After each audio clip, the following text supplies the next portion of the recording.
एक बहुत खूबसूरत कहावत है, जो ईश्वर का गुणगान करता है वो अक्सर सबके दिलों में जगह बनाता है, परंतु जो साफ हृदय से कर्म करता है वो निश्चित ही ईश्वर को भाता है।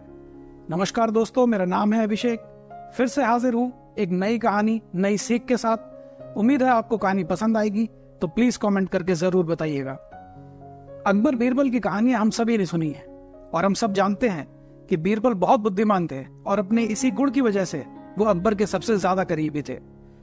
अकबर की सभी समस्याओं का समाधान होता था बीरबल के पास। परंतु आज की जो कहानी है उसमें बीरबल भी अकबर के सवाल का जवाब नहीं दे पाए थे। एक बार अकबर ने बीरबल से कहा कि मुझे परमात्मा के दर्शन करने हैं और अब ये तुम्हारा काम है कि तुम मुझे भगवान को दिखाओगे। बीरबल जो थे वो बड़ा परेशान हो गए, सोचने लगे भगवान को कैसे दिखाऊं, लेकिन राजा का हुक्म था तो मना भी नहीं कर सकते थे। इसी बात को लेकर वो परेशान रहने लगे।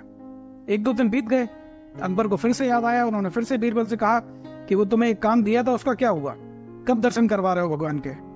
बीरबल के पास इस बात का कोई जवाब नहीं था। फिर भी थोड़ा सा दिमाग का इस्तेमाल करते हुए बोले कि महाराज कुछ दिन का समय चाहिए, फिर भगवान को ढूंढना भी तो पड़ेगा, इसीलिए कुछ दिन की छुट्टी चाहता हूँ। बीरबल ने सोचा कि कुछ दिन घर पर आराम करूंगा, हो सकता है तब तक अकबर के सर से ये फितूर भी उतर जाए और उनकी ये जिद खत्म हो जाए। खैर, बीरबल वहां से छुट्टी लेके अपने घर चले गए, परंतु घर पे भी उनकी बेचैनी बनी रही। वो जानते थे कि अकबर इतनी आसानी से उनका पीछा नहीं छोड़ने वाले। इसी वजह से खाने पीने में, घर वालों की किसी भी बात में बीरबल का मन ही नहीं लग रहा था। परिवार वालों ने जब उनकी ये बेचैनी देखी तो एक दिन पूछ ही लिया कि क्या बात है। बीरबल ने बताया कि महाराज ने जिद पकड़ ली है कि उन्हें भगवान के दर्शन करने हैं। अब बताओ कहां से ढूंढूं भगवान को। बीरबल का बेटा बोला कि आप चिंता मत करो, कल सुबह मैं आपके साथ चलूंगा और राजा को मैं भगवान के दर्शन करवा दूंगा। दूसरे दिन बीरबल अपने लड़के को लेकर दरबार में पहुंचे और अकबर से बोले कि महाराज, मेरा बेटा आपकी इच्छा का समाधान करेगा। अकबर ने सोचा ये लड़का क्या समाधान करेगा, पर फिर भी बीरबल की बात मान ली। अब लड़का बोला कि महाराज, मैं इस समय आपका गुरु, इसीलिए मुझे उचित स्थान दिया जाए। अकबर ने कहा, तुम मेरे गुरु कैसे हो गए। लड़का बोला, महाराज आपने प्रश्न पूछा, अपनी इच्छा बताई और इच्छा का समाधान बताने वाला गुरु के समान होता है। अकबर को बात समझ में आई और उस लड़के के लिए अपनी गद्दी के बगल में थोड़ा सा ऊंचा स्थान दे दिया। अब लड़के ने कहा कि महाराज एक कटोरा दूध मंगवाइए। राजा ने दूध मंगवा लिया और लड़के के सामने रखवा दिया। लड़का बोला, महाराज अब मेरे एक प्रश्न का उत्तर दीजिए, क्या इस दूध में घी है। राजा बोला, है। लड़का बोला, तो पहले मुझे इस घी के दर्शन करवाइए, फिर मैं आपको भगवान के दर्शन करवाऊंगा। अकबर बोला, कैसी मूर्खों जैसी बात कर रहे हो, घी के दर्शन ऐसे थोड़ी होते हैं।